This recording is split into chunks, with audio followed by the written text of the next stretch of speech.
économique et social dans ce vaste espace. Et pour entamer ce débat, cette première question, quelles sont selon vous les opportunités qui s'offrent aux États de l'AES avec la création de la charte du Liptako Gourma? Monsieur Doro, bonsoir et bienvenue sur le plateau du Grand Débat. On commence par vous. Merci beaucoup. Et c'est un grand honneur pour moi d'être là avec vous. Mon bonjour à tous les téléspectateurs, à tous les caméramans ici présents. D'accord. Donc, vous parlez des opportunités qui s'offrent aux pays membres de l'AES. Oui, de l'AES, bien sûr. Donc, les opportunités sont nombreuses. Donc, dans le cadre d'un développement durable, bien sûr. D'accord. Donc, quand on essaye de définir même le développement durable, le développement durable, donc, c'est dans l'environnement mondial en 1987. OK. Donc, il se définit comme étant un développement qui répond aux besoins du présent, sans pour autant compromettre la capacité des générations futures de répondre aux leurs. Donc là aussi, il faut essayer de revoir encore un autre objectif du développement durable, où il est question de dire que c'est de maintenir l'intégrité de l'environnement. D'accord. Et qui parle d'environnement parle d'écosystème, et qui parle d'écosystème parle de biogéographie. D'accord. Donc la biogéographie, c'est l'étude de la répartition des êtres vivants à la surface du globe et des causes qui régissent leur répartition. C'est une science de synthèse qui fait appel à des disciplines telles que la pédologie, la zoologie et la botanique. Okay. Le thème, le grand débat, développement durable, voilà. Ça englobe trois dimensions. Il y a la dimension humaine, il y a la dimension économique, il y a la dimension écologie. D'accord. Donc, quand on essaie d'analyser toutes ces trois dimensions, le problème qui se pose, c'est que quelque part, on demande de maintenir l'intégrité de l'environnement. On ne peut pas maintenir l'intégrité de l'environnement tant que nous ne maîtrisons pas nous-mêmes notre propre environnement, tant que nous n'avons pas les mêmes mises sur nos propres ressources. Donc, qui parle de maintenir l'intégrité de l'environnement parle de sécurité d'abord. Oui. Donc, la sécurité, elle est très, très importante. D'accord. Il faut qu'il y ait la sécurité. Bien sûr. Merci. D'accord. Merci, M. Doro. Oui, M. Al-Khalifa, et à votre niveau, quelles sont, selon vous, quelles sont les opportunités qui s'offrent aux États de l'AES avec la création de la charte du Liptako Gourma? Merci. Et bienvenue sur le plateau du Grand Débat. Merci beaucoup. Donc, j'épaule mon président. D'accord. Et surtout l'accès sécurité. Sécurité, d'accord. Et l'AES a basé sur des experts, mais surtout experts sécurité. Okay. Experts sécurité veut dire quoi? Nous, l'AES, ici au Niger, nous épaulons nos autres pays. Les trois présidents qui ont créé cette alliance.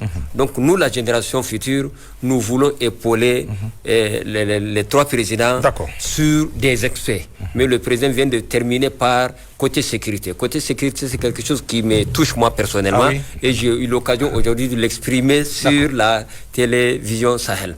Sécurité veut dire la sécurité routière, surtout la transaction policière pour les passagers et usagers. Donc ça, nous, l'AES, nous voulons épauler nos trois autres pour au moins, on ne peut pas peut-être mettre fin, mais faciliter. Voilà. Faciliter, c'est la circulation des personnes. Oui, c'est de noter ce qu'on a constaté. Peut-être les trois chefs peuvent faire quelque chose. Mais nous, on ne peut rien faire, mais il s'agit de noter ce qu'on a vu. Donc le Mali, le Burkina, le Niger, aujourd'hui, ils sont même père, même mère. Mais la situation sécuritaire, vraiment, c'est handicap. Donc nous voulons, avec notre petite opportunité qu'on a pour lutter contre cette fléau-là. D'accord.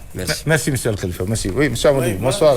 Merci, et bienvenue aussi sur le plateau du Grand Débat. Toutes mes félicitations. Parce que vraiment, vous amenez un grand à tout le monde. D'accord. Face à ce débat que vous proposez régulièrement aux citoyens. Et ça, vraiment, c'est extrêmement important. Merci. Bon, ce que je voulais ajouter, parce qu'ils ont presque tout dit, et sans oublier, effectivement, je salue toute l'équipe qui est là en train de nous aider pour pouvoir communiquer avec l'extérieur. Merci beaucoup. Bon, voilà ce que je voulais ajouter, parce que le président a tout dit, mais ce qu'il faut comprendre sur le développement durable dans l'AES, dans l'AES, nous n'allons pas nous fier à la réalité des choses. Est-il que c'est un développement qui doit se baser sur 3 piliers. Okay. Le premier pilier, c'est le pilier social. Okay. Et le pilier social, comme on le dit, c'est la santé, c'est la sécurité, effectivement, c'est la sécurité, c'est la santé, c'est l'éducation, et tout ce qui suit. Bon, maintenant, le deuxième pilier, c'est l'économie. Ok. L'économie, parce qu'il faudrait bien sûr développer l'économie pour que les choses aillent. Le troisième pilier, c'est l'environnement. Il faut qu'on ait un environnement sain pour pouvoir se développer. Bien sûr. Donc voilà, c'est ces 3 piliers-là que moi j'ai pu retenir et que peut-être par la suite, nous pourrons effectivement les développer. D'accord. Voilà. Ok. Merci. Et comment mettre justement en œuvre maintenant tous ces programmes de développement que vous venez de citer, avec quels moyens? Vraiment. Oui, pour mettre en œuvre tout ce que vous avez, ces programmes de développement. Oui, voilà. Et avec quels moyens? Les moyens, il y en a, parce que bien avant la création de la charte de l'EPTACO, la création de l'AIS, la plupart de nos ressources, c'est pas nous qui fixons les prix. Et qui fixe les prix? Ça vient de l'extérieur, ça tout le monde le sait. Nous avons une économie extravertie. Ok. Donc nous avons une économie qui est là et qui dépend de l'extérieur. Donc maintenant nous avons la même mise avec la charte de l'Alliance. Nous aurons maintenant les mêmes mises sur nos ressources minières. Nous allons nous-mêmes fixer les prix de nos ressources minières. Ça c'est au niveau environnemental. Donc ça c'est le premier point. Le second point maintenant, il va falloir aussi qu'on ait la maîtrise de l'espace aérien.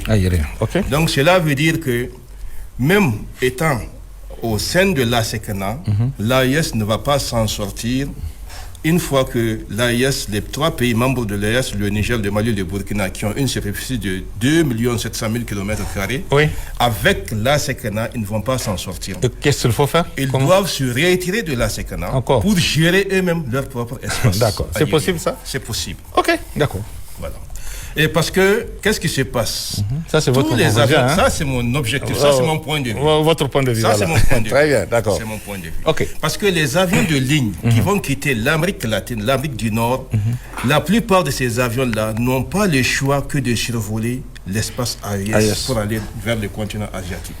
Et là, ce sont des factures qui vont tomber et c'est de l'argent qui ne sera pas versé dans les comptes français en France. D'accord. C'est de l'argent qui sera versé automatiquement et dans les comptes de l'espace AES. Et ça, c'est beaucoup d'argent. Très bien. Dieu seul sait actuellement combien de milliards la SECNA est en train de gagner sur ces 3 pays, le Niger, le Mali et le Burkina. C'est beaucoup. D'accord. Merci. D'accord.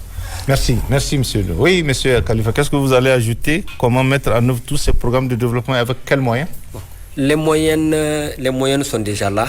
Comme lors de la lecture de la charte. Le ministre de la Défense malien a dit que toutes les décisions qui ont été prises seront financées par les 3 États.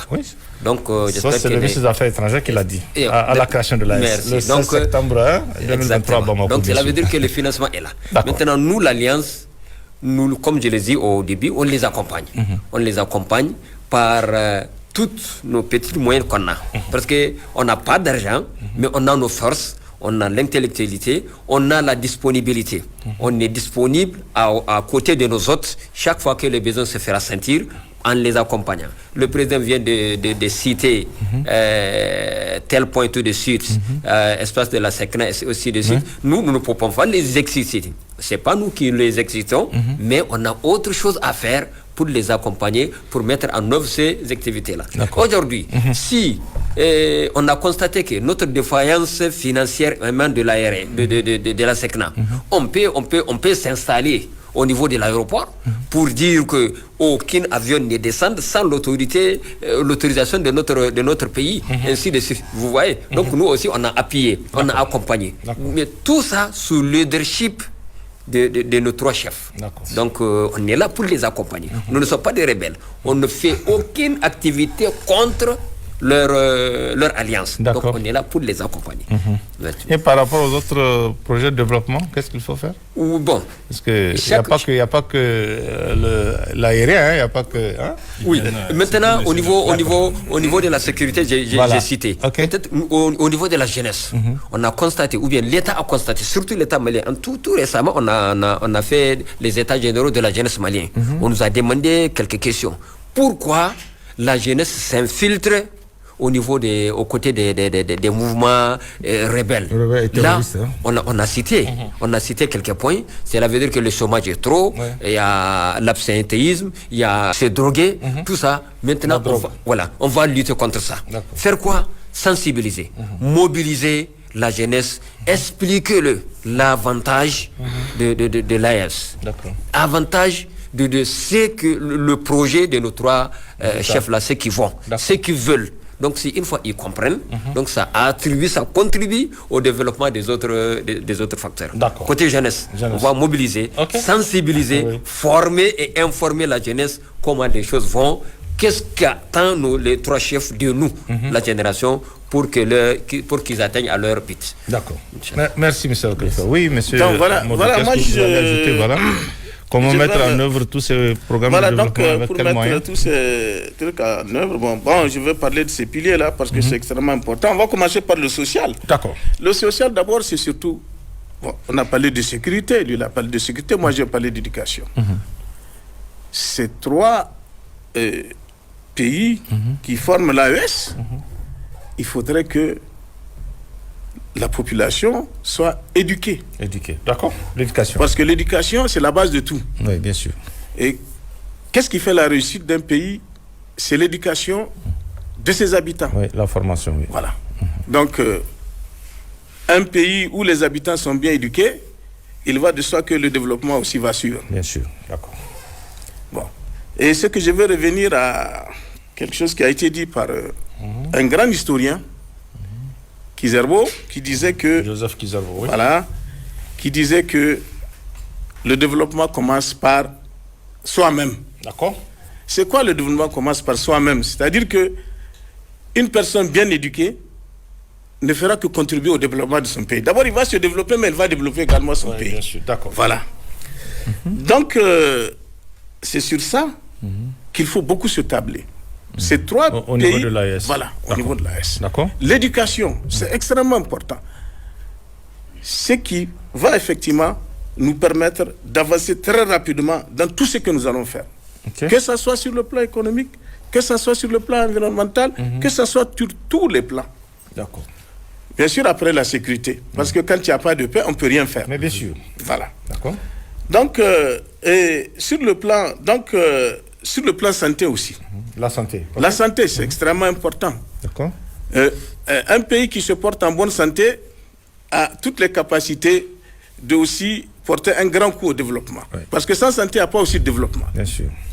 Ces trois pays, chacun a une expérience dans tel ou tel domaine de la santé. Par exemple, je prends le cas du Mali. Ils sont très avancés dans le domaine de l'ophtalmologie. Oui, voilà. Okay. Vous voyez, par non exemple, oui. Ils peuvent nous amener un apport. Au Burkina, ils sont avancés dans le domaine de la pédiatrie. Oui. Ils peuvent porter le Niger aussi, sûrement, nous avons là où nous sommes aussi bons. D'accord. Donc, si nous arrivons à conjuguer tout ce que nous avons comme expérience dans le domaine de la santé, je crois que nous allons donner un sérieux coup au développement. Ok. Bon, maintenant, il y a aussi le cas environnemental. Ce cas-là, il faudrait que nous pensions sérieusement. D'abord, à commencer par des trucs trop simples. On voit un peu partout des chassés de plastique. Oui, de plastique, oui, bien sûr. Les animaux en mangent et ça les tue. Oui, c'est un problème de santé. Et il va de soi que quand ces animaux mangent, les égorge, nous mangeons aussi. Bien sûr. Ouais, non, et puis, effectivement, ça peut nuire à notre santé. Donc, déjà, en s'occupant il y a des petits détails qu'on peut effectivement éliminer, qui peuvent beaucoup apporter au développement. D'accord. Exemple, pour l'environnement, c'est nous qui disons, un homme qui a planté un arbre n'a pas vécu inutile. Oui, bien sûr. En plantant des arbres aussi, nous allons améliorer le développement. Oui. Et il y a énormément beaucoup de choses qu'on peut faire par exemple, le fait de sensibiliser les gens et d'éviter, par exemple, serait-ce que même verser l'huile de moteur sur les voies. Les voies, tout à fait. Vous voyez, tous ces trucs-là peuvent créer des sérieux problèmes à l'environnement. Et aussi de protéger la faune et tout ce qui s'ensuit. Bon. Tout ça, éviter aussi de couper les arbres. Les arbres, tout à fait. Voilà, le fait de détruire les arbres. Aujourd'hui, heureusement, chez nous, on a du gaz. On commence effectivement à éviter de consommer beaucoup de bois. Voilà. Et tout ça, le fait qu'il y ait beaucoup plus d'arbres, le fait qu'il y ait un environnement sain, nous permet effectivement de pousser très fort le développement. D'accord. Parce que sans environnement, il n'y a pas de santé et le reste ne suit pas aussi. D'accord. Bon, voilà un peu ce que je pense. Je n'aime pas d'abord parler des mines et tout ça. Peut-être il faudrait prolonger un peu la richesse du sous-sol. La richesse du sol, bon, après on va parler de ça. Voilà. Le cadre est là. Voilà, le cadre est là, effectivement. Voilà. Justement, qu'est-ce que vous allez ajouter toujours par rapport à cette question, M. Doro? En fait, j'ai fait un tour au Mali en août 2023. J'ai eu la chance de rencontrer le directeur régional de la douane de Sikasso. D'accord. Donc, il m'a fait savoir que de 1960 jusqu'à l'avènement de Assimi Goïta au pouvoir, le coton malien était vendu à 60% de sa valeur. 60% de sa valeur. D'accord. Je lui ai dit, mais qu'est-ce qui s'est passé? Il a dit qu'il a fallu l'arrivée au pouvoir de Assimi Goïta pour qu'il dise que le coton malien sera vendu à 100% de sa valeur. C'est à prendre ou à laisser. À laisser.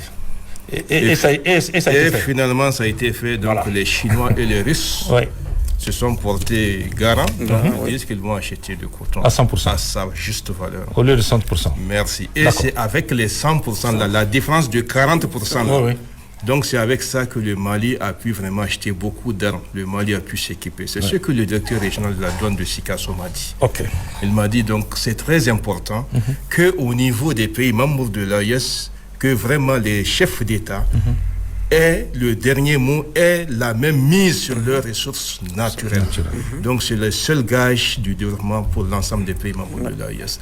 De la même façon que nous devons maîtriser, contrôler ce que nous avons dans nos sous-sols, c'est de cette même façon-là que nous devons maîtriser, contrôler notre propre espace aérien. Imaginez-vous, en 2009, il y avait un avion de ligne, un avion sans plan de vol qui avait quitté Venezuela, qui est allé atterrir au Mali à 100 km de Gao, rempli de drogue cocaïne. Ils ont déchargé la drogue de l'avion et ils ont mis le feu dans l'épave. Donc imaginez-vous, et pourtant on a un espace aérien. Oui, bien sûr. Alors que même la SECNA, qui a vu même sans plan de vol. Donc jusqu'à présent, les auteurs sont en train d'être recherchés. Je ne sais pas, on a pu mettre la main sur eux ou pas. Donc c'est pourquoi je pense qu'il serait très bon que l'AES maîtrise non seulement toutes les frontières. Il faut que le Niger sache ce qui s'est fait entre la frontière entre le Niger et le Burkina. Que maintenant, les Burkinabés sachent ce qui se passe à la frontière entre le Burkina et le Mali. Que le Niger aussi sache ce qui se passe à la frontière entre le Niger et le Mali. Il faut que nous maîtrisions toutes ces frontières-là. Mais bien avant l'arrivée de ces militaires-là au pouvoir, ce n'était pas possible. Donc aujourd'hui... Et pourquoi ce n'était pas possible? C'était pas possible parce que vous savez mieux que moi avec ce qui s'est passé. Par exemple, c'était Ibeka. Donc, il y avait la force Barkhane au niveau du Mali. Donc, même au Mali, quand on arrêtait des terroristes au nord du Mali, même les autorités maliennes ne savent pas là où on amenait les prisonniers. Très souvent, on amenait ces prisonniers-là ici au Niger. Donc, c'est au Niger qu'on les amène. Pourquoi ne pas les remettre aux autorités maliennes? Même les Maliens ne savaient pas où partaient leurs prisonniers. De la même façon, des prisonniers nigériens qui étaient attrapés dans d'autres pays de la sous-région, le Niger même ne sait pas, alors que souvent la police, la gendarmerie est en train de rechercher une personne et cette personne-là se trouve dans un autre pays en prison. Donc il y a un problème de collaboration. Donc moi je pense qu'actuellement, comme ce sont des militaires qui ont pris conscience du danger, de la gravité de la situation, ils ont pris leur destin en main, ils ont décidé vraiment cette fois-ci de travailler la main dans la main pour vraiment non seulement sécuriser l'ensemble des peuples, mais aussi vraiment... Ça on l'a vu depuis la création de l'AES. Les trois pays, les trois chefs d'État travaillent main dans la main. Et nous, on ne peut que les encourager, on ne peut qu'être là à leur côté. Et nous aussi, on va se battre pour que vraiment tout ce qui se sont fixés comme objectif, qu'ils puissent l'atteindre dans les plus brefs délais. D'accord. Merci. Merci, M. Doro. Qu'est-ce que vous allez ajouter, vous, Khalifa, toujours par rapport à cette question? Accompagner toujours le président dans le cadre de la sécurisation des trois frontières. Et avant, c'était pas comme ça, comme le président vient de signaler, mais ça reste toujours. Avant, c'était pas comme ça, c'était comment? C'était du catastrophe. Catastrophe? Oui. chaque pays ou bien chaque paysan dans d'autres pays, tu te sens étranger là-bas. Étranger. Sur son propre territoire. Sur son propre territoire.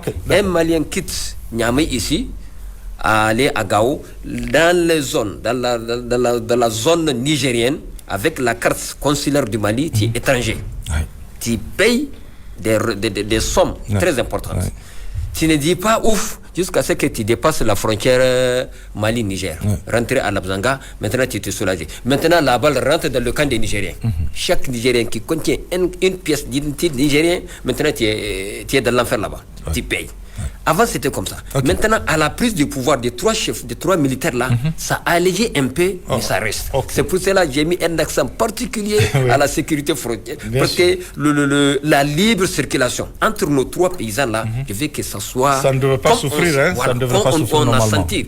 Vous voyez, c'est le Mali-Niger ici. C'est le Mali-Niger ici. Donc un Malien, il faut te sentir à l'aise au Nigérien. C'est des cas d'âme, c'était comme ça. Un Nigérien et le transversal. Mais ça, il faut que ça s'augmente. Ça reste toujours. Maintenant, tu prends la navette Niamey, Bamako, Ouaga, Burkina jusqu'à quelque chose de là, tu payes, mais pas comme avant. Parce que j'ai fait la navette avant. Toujours, on paye tout de même. Mais au moins, c'est aujourd'hui, un Burkinabé te voit, c'est là, ça va bien, tu donnes 1000 francs. Avant, c'était 3 000, c'était 6 000, c'était 5 000. Aujourd'hui, avec la c'est 5 000 francs, ça va. Et ces 1000 francs-là, c'est pourquoi faire? Je ne sais pas. Ça, on veut comprendre, c'est quoi ces 1000 francs? C'est quoi ces 1000 francs que chaque passager est obligé de donner? C'est quoi? C'est une amende de quoi ou bien c'est quoi exactement? Non, je ne sais pas. Je ne sais pas si c'est une amende de ou en tout cas, c'est une affaire militaire. Moi, je le sais. D'accord. C'est bon? Oui. D'accord. Oui, Diallo. Bon, moi, ce que je vais parler, parce que je vais continuer toujours dans ce domaine de ces piliers-là. Là, on est encore... ce que je supporte effectivement ce qu'il vient de dire dans ce cadre effectivement sécuritaire. Mais est-il que les choses avancent? Ça c'est vraiment...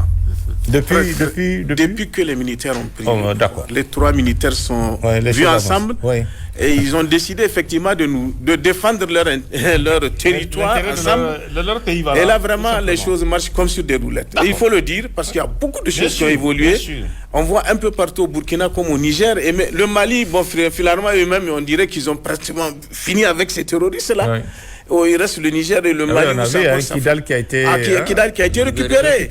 Voilà, Kidal aujourd'hui, c'est malien. Ce n'est plus... Ce qui n'était pas gagné il y a quelques mois. Ah oui, personne n'osait s'aventurer à Kidal sans l'autorisation de cette, comment on appelle ça, de ces rebelles. Ou bien c'est des terroristes, parce que moi je ne les appelle pas rebelles, c'est des terroristes en réalité. D'accord. Bon, mais actuellement, le seul problème qui nous reste, et puis c'est vrai, ça rentre dans le cadre du développement, parce que si jamais nous n'arrivons pas à stabiliser la paix dans ces régions-là, nous ne pouvons pas parler de développement. D'accord. Et surtout quand on voit aujourd'hui, ce qui nous reste, c'est la frontière entre le Niger et le Burkina. C'est ça qui reste à pacifier. En tout cas, actuellement, en tout cas côté Niger, c'est la zone là. C'est la zone là qui a beaucoup plus de problèmes. C'est vrai, dans la zone vers la zone Tilaberi, tout ça, c'est vrai. Mais actuellement, le gros des problèmes, c'est au niveau de la région de, comment on appelle, c'est toujours dans Tilaberi, mais dans le département de Torodi, Saï et ça là. Voilà. C'est là où actuellement le problème réside. Parce que je suis aussi, j'ai des parents là-bas. Et j'ai souvent des informations par rapport à ce qui se passe. C'est vrai, ils sont toujours là. Mais ils ne sont plus efficaces, ils ne sont plus dangereux comme avant. Avant, ils étaient dangereux parce qu'ils mettaient vraiment le bâton dans les roues des paysans.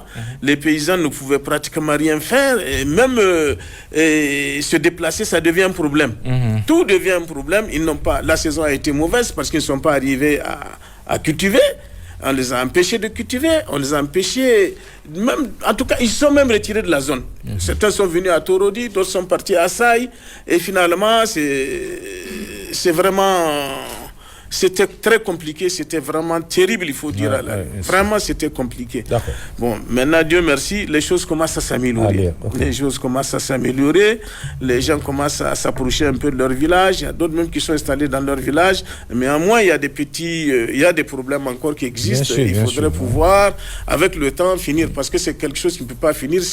C'est un système asymétrique. Donc, c'est difficile de les saisir. Tout de suite. Voilà. Donc, c'est avec le temps. gouvernement et aussi avec l'aide de la population. Parce que ce qui est très important, il faudrait que la population participe, collabore effectivement, pour pouvoir anéantir ces terroristes-là. Bon, sûrement que ça va. Ça va, il faut dire que ça commence à aller. Allez, ok, d'accord. Ça commence à aller. Et je rejoins effectivement.